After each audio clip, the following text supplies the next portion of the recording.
My fiancée came out as bisexual, and said her repressed desires were the reason she cheated on me, but once a cheater always a cheater, so now I'm leaving her to be by herself. Posted by you/I can't touch the ground. My fiancée, Betty, 27F, and I, 30M, got engaged in January after dating for a couple of years. Our plan was to get married next year once we had saved enough money for the wedding. Shortly after getting engaged, we moved in together at the end of January.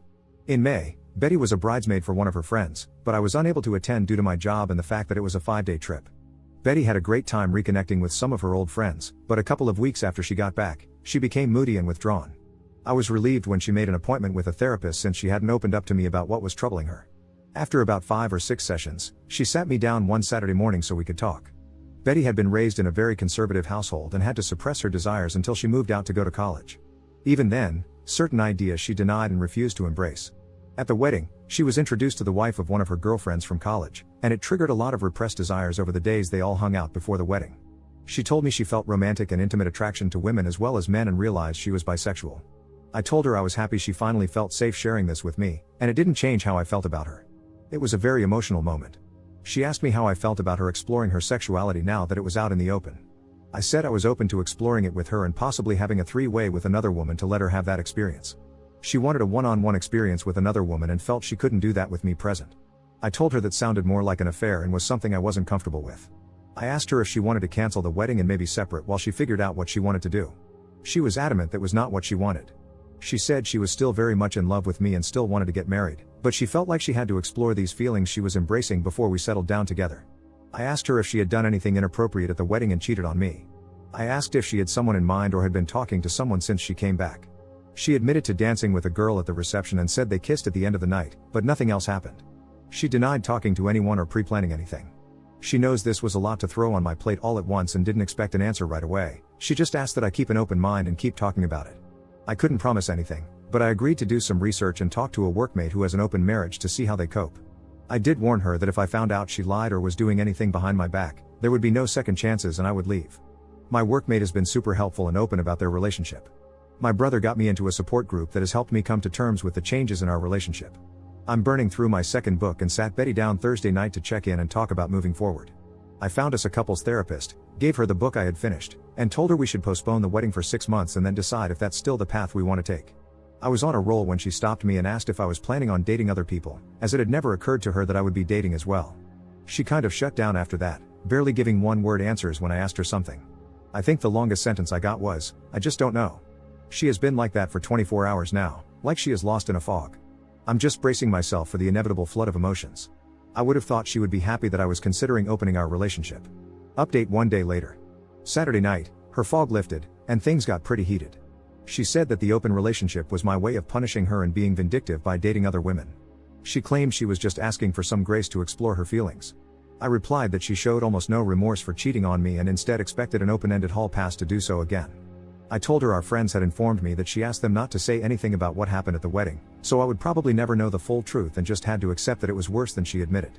I asked if she thought it was fair to go have bedroom intimacy with other people while I waited by the door like a lovesick puppy, expected to wag my tail when she decided to come home and show me some attention. It devolved after that, and some hurtful things were said by both of us. I finally gave her 3 options if she wanted to move forward. 1. Monogamy, postpone the wedding and go to couples counseling. No experimenting. When we get to a good place, we can proceed with the wedding, along with a prenup to protect me if she changes her mind or cheats again. 2. Open relationship, we can both date whoever we want, and she can figure out her sexuality on her own terms. In a year or so, we can see if marriage still seems like a good option if we're still together. 3. Full separation, she moves out, and we each live our lives as we see fit. If she decides she wants monogamy with me and I haven't moved on, we can try option number 1. But it would be a new beginning, not just picking up where we left off. She decided she needed some space to think things through and is going to stay with friends for a couple of days. Before she left, I told her that if she accidentally cheated while she was gone, not to come back except to pick up the rest of her things. This morning, I got a text from her saying, "I'm so sorry." She didn't answer when I asked her what she meant, and my call went to voicemail. I'm not going to reach out to her again and will wait for her to contact me when she's ready. Second update 1 week later. I previously posted here when my fiancée announced she was bisexual and had made out with a woman at her friend's wedding. On Wednesday, Betty went to her previously scheduled appointment with her therapist and told her what had happened between us. I'm not sure what all was said, but she called me on the way to her friend's house, apologizing for some of the things she had said and wanting to come home to talk things out. I told her to stay at her friend's house that night, think about what she wanted, and then she could come home on Thursday so we could sit down and work things out. On Thursday, we met at the house and talked over dinner. We both apologized for getting heated and saying some unfair things to each other. After talking to her therapist and having several conversations with her best friend over the last few days, she decided not to explore her bisexual urges. The idea of a truly open relationship, where I was free to sleep with other people, terrified her, and getting married was more important than chasing the rainbow. Her original idea had been to have a free pass to see if she was missing something in her life and how important it was to her. I asked if she was asking for a one-night stand, just dating a woman, or having a full relationship. She couldn't tell me exactly what she wanted. I said that didn't sound very monogamous to me or very fair. She agreed, and that's why she was giving up on exploring those feelings. Next, she brought up the notes I sent out canceling our save the date notices for the wedding. She said she was getting all kinds of calls about what happened and was caught off guard, not even knowing what people were talking about at first. She was upset that I did that without talking to her first. I reminded her that she had dropped 2 grenades in my lap, coming out as bisexual and admitting that she had cheated on me, then left and wouldn't talk to me, except for a cryptic "I'm so sorry" text followed by silence. While I never said anything other than that we were having issues and had to postpone the wedding, there was evidently speculation that she had cheated on me. She switched gears and said we could still get back on track and get married next spring. I told her no, because now, whenever one of us is out of town, my mind will be thinking about her cheating again, especially after she came out and wanted to have an affair to explore her sexuality. I said maybe, after couples therapy, we could get back to a good place again, but not by the end of the year. It would be foolish to start planning and making financial commitments before we even knew if therapy was going to work. I also told her I wanted a prenup to protect everything I brought into the marriage, as well as my future retirement savings. Plus, she would forfeit any equity if we bought a house. When she protested, I said, if she planned to be faithful and not change her mind later, it would never be an issue, just something to give me peace of mind. It's been an ongoing conversation for the last few days. Betty wants to rug sweep the incident at the wedding and move forward with our wedding. In her opinion, exploring her sexuality is not worth sacrificing our relationship. For now, we are back together and planning on counseling soon. In a moment of post-clarity, I realized that I rushed to embrace the idea of an open relationship to give Betty the freedom to explore her new feelings, but I'm no longer as willing to consider that option. I think separation is the better choice, breaking up, if you will, until we both decide what direction our future lies in and whether it's with each other. It's not what I want, but I also don't want to spend the next 3 to 5 years together only for her to change her mind or cheat on me one day. Edit. Chasing the rainbow was her analogy, not mine. I didn't have a problem with her sexuality, the problem was that she cheated. Granted, she only made out with someone, but then she wanted permission to have bedroom intimacy with someone else. Whether male or female, that's unacceptable in what I thought was our monogamous relationship. Being bisexual doesn't give you the right to have bedroom intimacy with someone else while you're already in an exclusive relationship, it just means you're attracted to twice as many people. We have counseling scheduled to see what's best for us. Until we firmly resolve this issue, we won't be getting married. I don't want to deal with cheating or the possibility of her wanting to open the marriage years down the line, only to end up getting divorced. Third update 2 weeks later. What a crappy week. Counseling started off badly. As soon as we walked into the office, I noticed a large pride flag on the wall, and our therapist seemed very biased toward my girlfriend's predicament. She glossed right over the cheating and jumped straight into how I needed to better support Betty's awakening and help her on her journey. Betty is the one who's confused, and apparently, I'm not giving her a safe place to explore who she is. Nothing about my feelings or needs was addressed.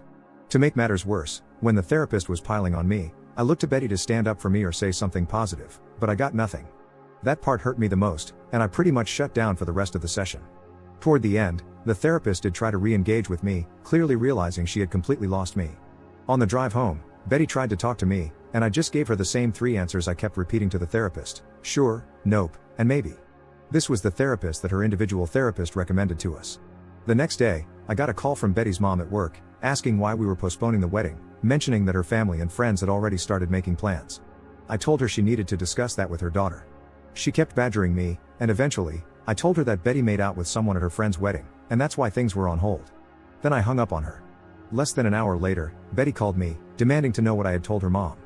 I said I told her that she kissed someone at a wedding and that we were trying to work through it. I didn't mention Betty coming out to me. I told her she needed to sit her mom down and tell her the whole truth, but I'm not going to hold my breath. So, I get this text from her mom telling me I need to suck it up and move past this, even implying that I might be at fault for not going to the wedding with her. It was a huge text, basically giving me a lecture and trying to tell me what I need to do. When Betty got home from work, I showed her the text and told her she needed to do something about her mom, or I would enlighten her with the full story of all our problems the next time she tried to tear into me. Betty said she would handle her mom and made me promise to give her some time to tell her everything. Also this week, Betty has gotten very protective of her phone. Yeah, major red flag. I went to charge my phone and unplugged hers to plug mine in, and she practically flew across the room to snatch her phone out of my hand. Later, I managed to sneak a look at her phone while she was asleep, only to find she had changed her access code, something she hadn't done since we'd been together. I went online and checked our phone bill and saw many lengthy calls to a Colorado area code, which I found out is where the girl she kissed is from. I'm just mentally exhausted at this point, the gaslighting, the lying, and feeling like I'm constantly treading water. Lately, when we've been intimate, there's a lack of passion in her that used to be there before all of this. I feel like I'm being love-bombed, but without the actual feeling behind it. It all just feels like hollow words and empty gestures. Tomorrow, we're going to a cookout at her parents' house. I'm going to try to keep my cool and not say anything, crossing my fingers. But when we get back, I'm telling Betty I'm done. I'll give her the choice of keeping the apartment or moving out. She'll be free to explore and find what truly makes her happy, it just won't be me. I came clean with my parents and a few friends about this whole mess. My tribe is ready to support me and help with the move when I need them. Dad vetoed Mom's offer to move back home and said what I really need is a new puppy, definitely too old to live with my retired parents. Weirdly, I feel peaceful now that I've made up my mind. To all of you who told me so, you were right. Time to move on with my life. Commenter. I'd be tempted to leave a review on the therapist somewhere. Something short like, my fiancée cheated on me at a wedding and continues to call the person she cheated with. This therapist told me I needed to support my fiancée's exploration of other people rather than addressing the betrayal. At the very least, I'd want to make sure the therapist knew this is why we wouldn't be coming back. Therapists can't improve without knowing when they've messed up, and I guarantee you this therapist messed up. Anyone in your personal life that you tell about the infidelity, I'd recommend clarifying that it wasn't just a one-time thing, and that she continued to call and have an emotional affair with the person. Sorry that your fiancé is literally having an emotional affair right now, and the therapist you were sent to was the wrong choice. I wish you luck. Ops response. I like your review, but I'm unsure where I would post it. Our therapist definitely had an agenda, but if we don't show up for the next session, she already knows the reason. After browbeating me for most of the session, she realized I had checked out and spent the last 10 to 15 minutes trying to get me to re-engage. She tried to shake my hand as I left, but I just silently got up and left her office. I haven't confronted Betty about the phone calls yet, but I plan to ask her about them tonight before I tell her we're done. My family and friends, who I told yesterday, know about everything, including the calls. For now, my stress levels are surprisingly low now that I know what I want to do. My sister will be at my house when we get back and plans to stay at least the night while I tell Betty my decision. Fourth update one day later. Betty and I returned early from a cookout at her parents' house. I had planned for my sister to be at our house when we got back as a witness but had to wait a couple of hours for her to show up. Once she arrived, I got us all in the living room and told Betty I couldn't do it anymore and was throwing in the towel. I said I had lost all trust in her, couldn't see a way forward, and that the best choice was for us to go our separate ways. Betty couldn't understand what I was saying and insisted she had been honest since her confession about what happened at the wedding. I asked if she had been in contact with the girl she kissed at the wedding, and she denied it. I asked to see her phone, and she refused, saying it would violate her privacy and the privacy of the people she had talked to. I said, fine, so who did you call with a 720 area code? Maybe I should call and see who answers. It doesn't really matter, though, because it proves my point. I gave her the choice of either moving out or staying, and I would move out. I also said I would give her back what she had contributed to our savings account for the wedding.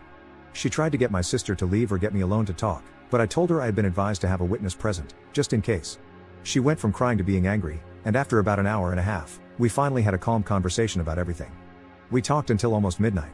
This morning, Betty decided to move back to her parents' place temporarily, and the three of us packed up her things.